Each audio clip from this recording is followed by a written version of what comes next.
Hello, this is Gray Hughes of Gray Hughes Investigates on YouTube. Please hit that like button, share, and subscribe.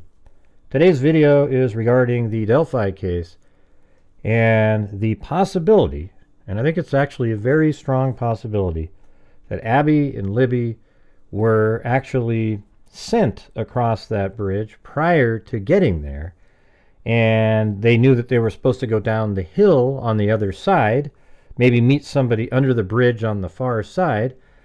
But when they got there, that's when they realized that they were tricked and the person coming towards them was a nefarious actor.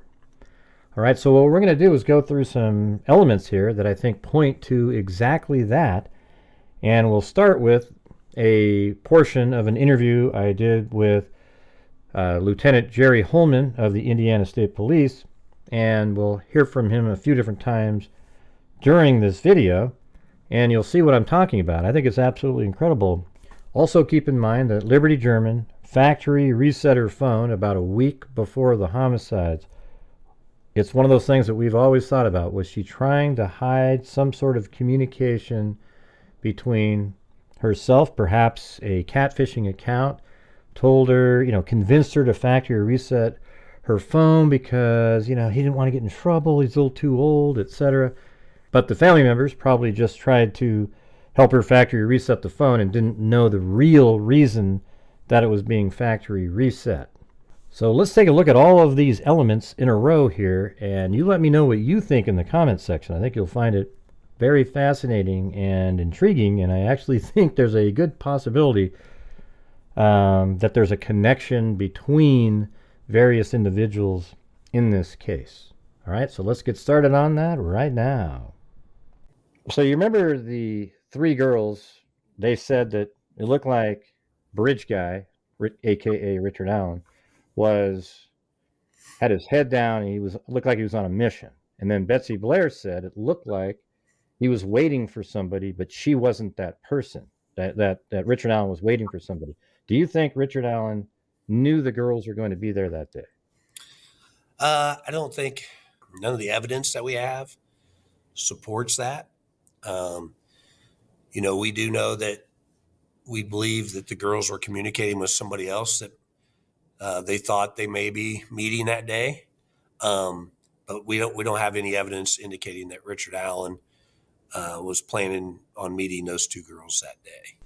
And as most of you are aware, an individual named Kegan Kline was investigated for a connection between Abigail Williams and Liberty German and their homicides. Now, Kegan Kline was the person behind the fake account, the Anthony Shots profile. So there was an account that he created for catfishing specifically, called, Anthony Shots. Now, Anthony Shots is a real person, but that's not his name. He's actually a firefighter and, good-looking young person, and he wanted to use that to lure young girls into sending him pictures. And apparently he was communicating with Liberty German and some of her friends just prior to the homicides. So let's take a look at Kegan Kline and some of the information that was gathered about him. So when investigators went to his residence, his father's residence that he was living at, they had just returned from Las Vegas. And it talks about how he returned from Las Vegas on February 25th, 2017. He stated he was going to leave when his dad was asleep. Kegan told investigators the main phone he uses is the white iPhone 5C. Now, I don't really know why he said he wanted to leave when his dad was asleep. Multiple electronic devices were seized during the warrant, including an Apple iPhone 4, an Apple iPhone 3, Samsung Galaxy S5, Samsung Galaxy S4, a Nextbook tablet, and an Apple iPod Touch. On February 27, 2017, Kegan contacted ISP Cyber Crimes Unit and told them that he had located his Apple iPhone 5C. That wasn't taken during the warrant. See, it was missing. The phone that he was using during the time that Abby and Libby were killed, he didn't hand to the police or investigators when they were there on the 25th. On March 2nd, 2017, the unit finally obtained the iPhone 5C from the ISP Peru post. While looking over the digital forensic examination report, I noticed, this is one of the investigators, the user of the Apple iPhone 5C deleted multiple items off the phone before turning it in to law enforcement. On February 25, 2017, the search warrant was served on Kline's residence, and Keegan was interviewed and polygraphed. On February 27, 2017, Keegan called the Indiana State Police to turn in the Apple iPhone 5C. On February 25, 2017, at approximately 7:30 p.m., Keegan's polygraph was concluded, and he was transported back to his residence. So when they investigated him originally, they took him in for a polygraph test regarding the case of Abby and Libby. The digital forensic examination report shows at approximately 9:19 p.m., the user of the iPhone 5C started to uninstall and delete apps from the phone. At approximately 9:19 p.m., the user uninstalled and deleted Snapchat. At approximately 10:14 p.m., the user uninstalled and deleted Instagram from the phone. So it would seem like he was deleting and uninstalling and deleting those apps because he feared that they could connect him to Libby with those apps still being on his phone. And so he effectively erased everything. And that sort of corresponds with Libby factory resetting her phone. Perhaps the Anthony Shots profile convinced her to do so. On February 26, 2017, at approximately 1:12 p.m., the user uninstalled and deleted Meet Me. And these are all apps he was using to catfish different girls, and Libby was one of them. The user put Snapchat back on the device, and on February 27, 2017, at approximately 1:28 p.m., the user again uninstalled and deleted it from the phone. Keegan admitted to using these applications to chat with underage girls. The evidence contained in these applications were destroyed when the user deleted them from the device before turning it in to law enforcement. So the communications that he perhaps had with Libby would be completely destroyed at that point. I think they had to do some subpoenas and got some of that information later, but some of the information on various different apps that you might use is never recoverable. Now keep in mind, Kegan Kline lived in Peru, Indiana with his father, and I think that might be an important connection that we will see a little bit later. And then we have this videotaped statement of Kegan A. Kline on August 19th, 2020. And this is with prosecutor Jeffrey K. Sinkovich. And it's very interesting, and I took the portion that is relevant to the connection that I'm trying to make. It's a huge document. I think it's over 100 pages, 194 pages long, okay? So I've gone over it many, many times in the past, but today's video we're just going to be discussing a certain portion of it. So here we go. The question was that you admitted to making communicated with Liberty German on Snapchat, on Instagram, and like I said, it was not just for a couple hours, okay? So we need you to revisit that. So the investigators know that they talked for much longer than just a couple hours. And we need to clarify that because right now what we have and that what we can officially go with is you saying that, but we know for a fact it was a lie, okay? That's what we know right now because we have the data, you know, and again, I made the comment in the beginning, Snapchat thinks that. It all deletes. So what he's saying is all the communications on Snapchat deletes, etc. But people think that, but they're actually able to get it. It doesn't, okay? So he's saying that the information doesn't delete, and with subpoenas they can go out and get the information. So when do you think, and how did you meet Liberty German? You didn't meet in person, but and he kind of mumbles or something. How did you? And he said, Kegan Kline said, I don't know. Literally, I don't know. And then he says, it had to be on Instagram or something. And the investigator said, okay, it was on Instagram. Then, okay, so she added you on Instagram. When was that, would you say? You know, when was that? Then he says, I literally have no clue. I don't remember talking to her, really. I didn't even know who she really was until after I saw that on the news, and I was like, oh, wow, that name, like I remembered that name. So he's admitting that he did communicate with Libby. Okay, and here's, I mean, again, that's a lie too, because we know that for a fact that when you were in Las Vegas, that on your device you were searching about the Delphi investigation.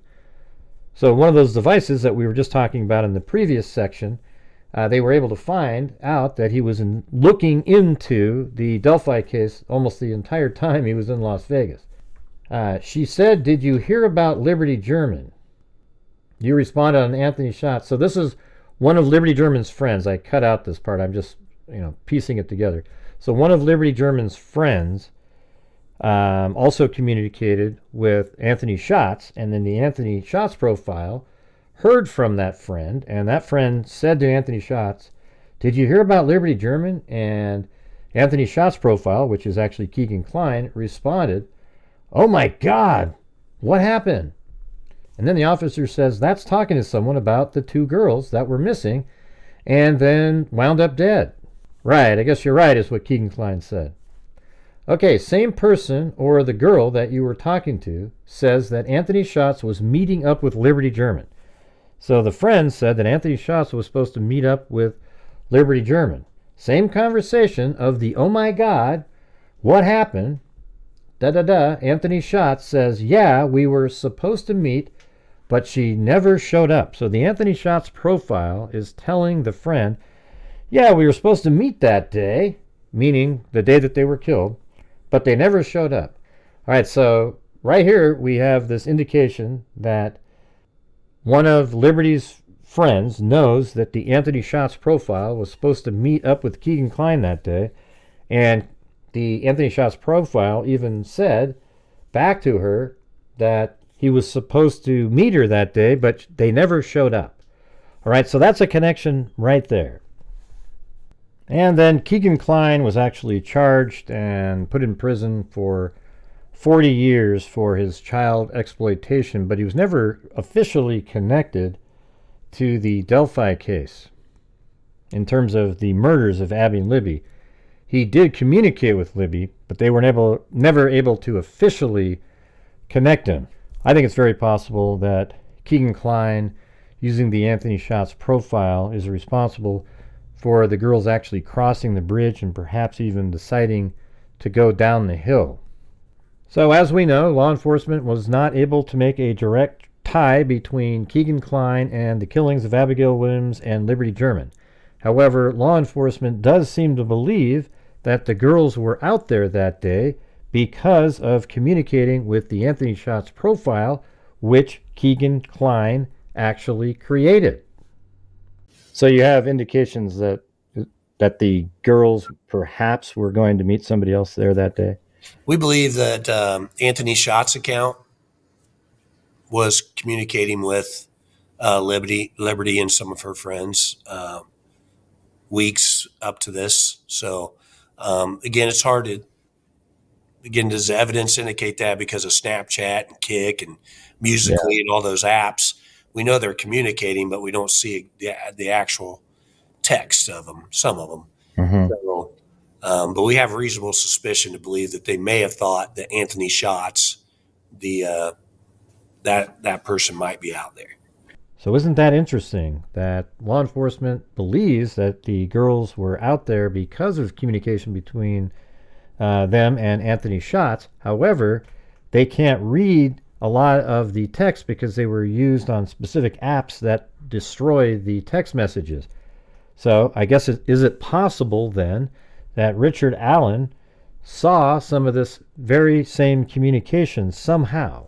So let's take a look at some of the information around Richard Allen that points in that direction. An individual named Richard Allen, as you see on the screen right here, he was arrested in 2022, October 26th, for the murders of Abby and Libby. Now, at the time when his name popped up, they were still investigating Keegan Klein and even doing a massive search in the Wabash River near their home in Peru, Indiana. and that search apparently didn't turn up anything. And then the name of Richard Allen was found by a woman named Kathy Shank, who was helping the Indiana State Police in organizing all of their tip information, and then stumbled upon a tip narrative from Officer Dan Doolin regarding Richard Allen. And in that tip, Richard Allen mentions going to the bridge and seeing 3 girls as he entered the trails, and then he went to the Mononhai Bridge and he was looking at his stock ticker. And then an investigation happened, and then on October 26, 2022, Richard Allen was arrested for the murders. In those interviews, Richard Allen actually told police that he went to the Mononhai Bridge, parked in an old building, which is the abandoned CPS building. Then he walked to the bridge and he stood on platform 1, and that's exactly where an individual named Betsy Blair saw him. So let's take a look at some of the information regarding Richard Allen, and information that points to him knowing that perhaps the girls were going to be out there that day. So in the probable cause affidavit, there were 4 girls walking there. Richard Allen saw 3 of them, but all 4 of the girls saw Richard Allen. And one of them said she advised that Rayleigh said hi to the man. So she's recalling that this person, I think it's Rayleigh, said hi to Richard Allen, and that he said nothing back. Now, for the people that think Richard Allen is not the guy, I'll just say bridge guy. So they said hi to bridge guy, and the man said nothing back. She stated he was walking with a purpose, like he knew where he was going. See, isn't that interesting? They observed him, and it looked like he had a mission and he wanted to get to a specific location. She stated he had his hands in his pockets and kept his head down. So he had his head down, he was walking with a purpose. It looked like he knew where he was going. That's interesting. Then in one of the days in court, Betsy Blair said it was on that 3rd loop that Blair testified seeing a man. So she would go there and do this exercise loop. And on her 3rd loop, she saw a man on the high bridge standing on a platform on the right side of the bridge. That's the first platform, as we mentioned earlier. He looked at me like he was expecting someone. I felt like he wasn't looking for me, so I turned around and left, Blair testified. So again, he looked like he was sort of on a mission, and now Betsy Blair's feeling was that it looked like he was waiting for a specific person, but she just wasn't that person, or people, for example. Could that be that he was waiting for Abby and Libby? And then also in court, we learned this. Walla testified, Dr. Walla, that's his psychologist, testified that Allen tried to call his wife, Kathy, on May 3rd, 2023, but she didn't pick up. Walla said Allen then laid a version for her of what happened February 13, 2017. He'd gone to his mom's house near Peru that morning. Wow. So he went to his mom's house near Peru, Indiana. And look at this. So this is where his mother lived, in this small little town, Mexico, Indiana, and Kegan Kline lives right here.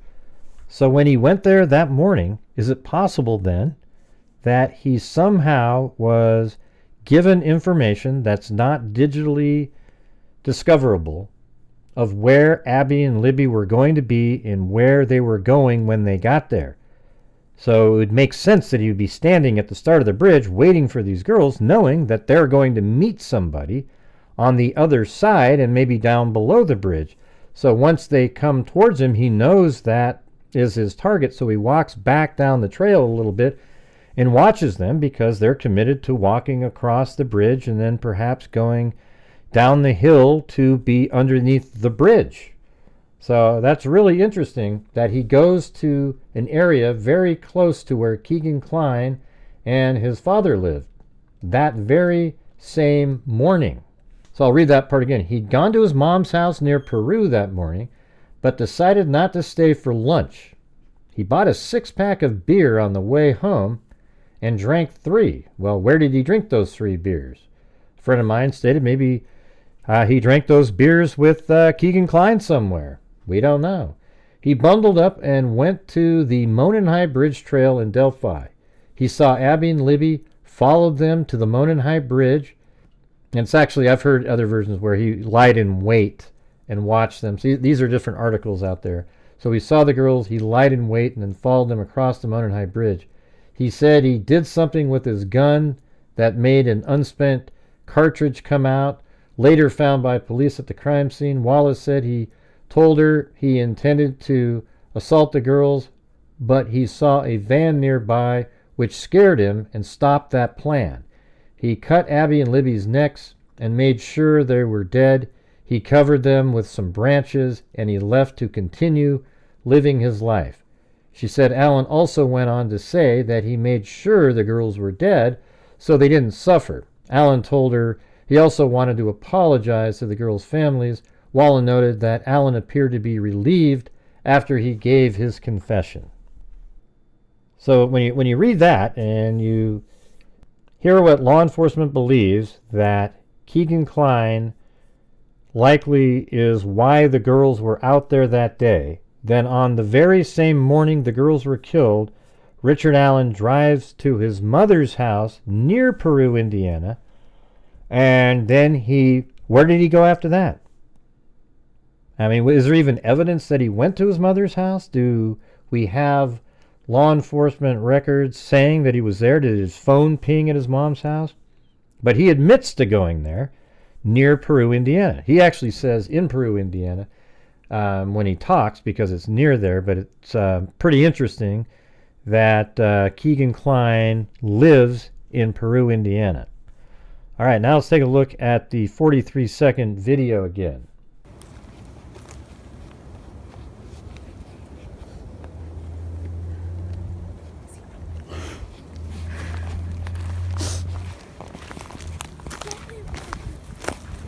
See, this is the path that we go down. See right there, Libby says, this is the path that we go down, almost as if, like she was aware of where they were supposed to go down. This is a path that we go down. But at this point, they're already really nervous because this guy's following them. And I think Libby's absolutely aware that, this isn't what she thought it was supposed to be at this point. There's no path going there, so we have to go down here.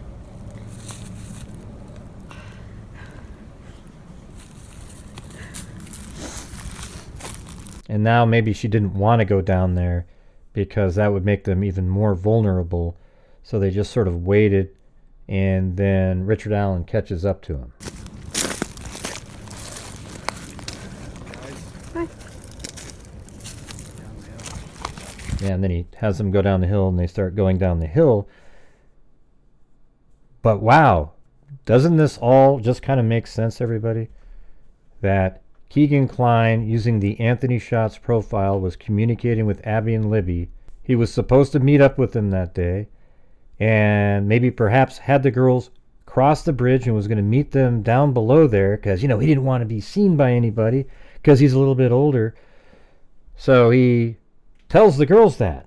But then Richard Allen, when he goes to Peru, Indiana that morning, because he has a problem, he is a predator. He admits it to Dr. Waller that he has a sex addiction, etc. And he meets up with Keegan Klein or communicates with them in some way or has access to an account that allows him to see various bits of information. And he saw where the girls are going to be. And when he got there, obviously he went home, drank some beer, went out there, or wherever he drank the beer, we don't know. And he went there and he waited. And he was on a mission. Looked like he was waiting for somebody when he was at the bridge. And when Abby and Libby got there, that was the person or persons he was waiting for. So Abby and Libby crossed the bridge. He goes back and waits. He knows there's nobody across. He goes back and waits. And then Abby and Libby cross the bridge, and then he follows them, and they are trapped at this point. And it was less lucky than I had previously thought if this is the case, because the only luck would be that there was nobody else on the other side of the bridge or right near the bridge at the time. In the other scenario, it would just be pure luck that the girls crossed the bridge, but this is what their plan was all along when they communicated with the Anthony Shots profile in this theory. All right, so let's just play this one last time. I won't speak, just listen to it and kind of keep in mind what we've discussed.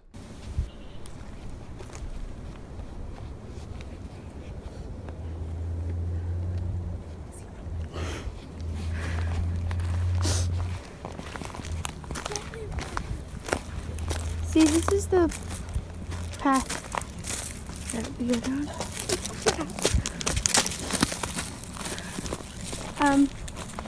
There's no path going there, so we have to go down here.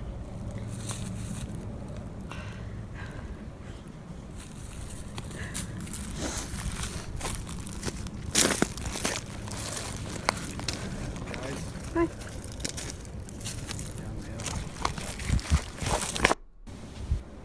I mean, that's just really creepy.